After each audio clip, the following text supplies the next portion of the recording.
నమస్తే, నేను మీ JK. Welcome to Hasa TV. ఏపీలోని విశాఖ జోన్తో విశాఖ కేంద్రంగా దక్షిణ కోస్టల్ రైల్వే జోన్ ఏర్పడుతుంది. దీనిలో భాగంగా ఈ యొక్క కొన్ని ప్రాంతాలకు, ఆంధ్రప్రదేశ్లో కొన్ని ప్రాంతాలకు మరియు తెలంగాణలో కొన్ని ప్రాంతాలకు ప్రయోజనం అయితే చేకూరనుంది.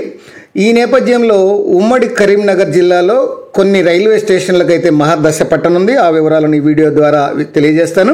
వీడియో చివరి దాకా చూసి ఒక లైక్ ఇచ్చి మీ అభిప్రాయాన్ని కామెంట్ రూపంలో తెలియజేయండి ఫ్రెండ్స్. ఏపీలోని విశాఖ కేంద్రంగా దక్షిణ కోస్టల్ రైల్వే జోన్ ఏర్పాటుతో ఉమ్మడి కరీంనగర్ జిల్లాకు ప్రయోజనం అయితే కలగనుంది.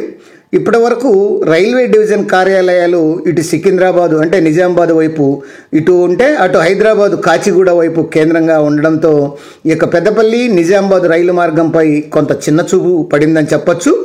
విశాఖ జోన్ ఆవిర్భావంతో కాజీపేట కేంద్రంగా కొత్త డివిజన్ ఏర్పాటుకైతే అవకాశాలు మెరుగయ్యాయి. రైల్వే డివిజన్ కేంద్రంగా రైల్వే నిర్వహణ అనేది జరుగుతుంది. ప్రతిపాదిత కాజీపేట డివిజన్ పరిధిలో పెద్దపల్లి నిజామాబాద్ ఒక్కటే ప్రధాన మార్గం.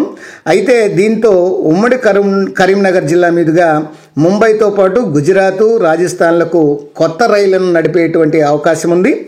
నిజామాబాద్ రైలు మార్గం నిర్మాణం తర్వాత జంక్షన్గా మారిన పెద్దపల్లి రైల్వే స్టేషన్కు మనోహరాబాద్ మరియు కొత్తపల్లి మార్గం పూర్తయితే ప్రాధాన్యత మరింత పెరుగుతుంది.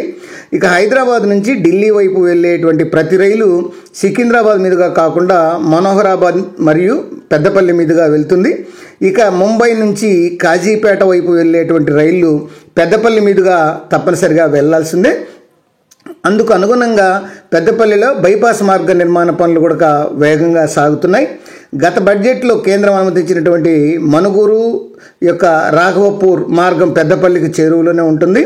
ప్రస్తుతం పెద్దపల్లిలోని రవాణా యొక్క ప్లాట్ఫామ్పై ఈ యొక్క కవరింగ్ షెడ్యూల్ నిర్మాణం జరుగుతుంది.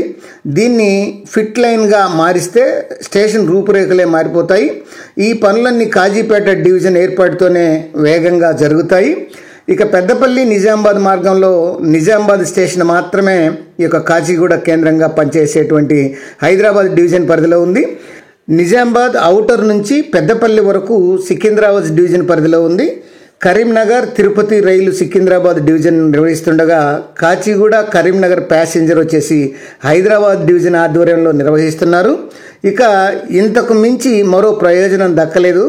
ఇక కాజీపేట నుంచి దాదర్ నడిచేటువంటి ప్రత్యేక రైలుతో పాటు ముంబై కరీంనగర్ మధ్య ఇటీవల నడిచినటువంటి పలు రైళ్లు కూడా మధ్య రైల్వే పరిధిలోనివే. ఈ పరిస్థితుల్లో ఎక్కువ రైళ్లను నడపడం ఒక్కటే పరిష్కారం. ఇందుకు రైల్వే డివిజన్ ఆవశ్యకత కోసం ఉమ్మడి కరీంనగర్, ఉమ్మడి వరంగల్ ప్రజాప్రతినిధులు కేంద్రంపై ఒత్తిడి తేవాల్సిన అవసరం ఉంది. ఏది ఏమైనా విశాఖ యొక్క రైల్వే జోన్ ఏర్పడితే ఉమ్మడి కరీంనగర్ జిల్లా పెద్దపల్లి రైల్వే స్టేషను ఈ యొక్క జంక్షన్ బాగా అభివృద్ధి చెందేటువంటి అవకాశాలు ఉన్నాయని పలువురు ఆశాభావం వ్యక్తం చేస్తున్నారు. మరొక అంశంతో మళ్ళీ మీ ముందుంటాను ఫ్రెండ్స్. జై హింద్.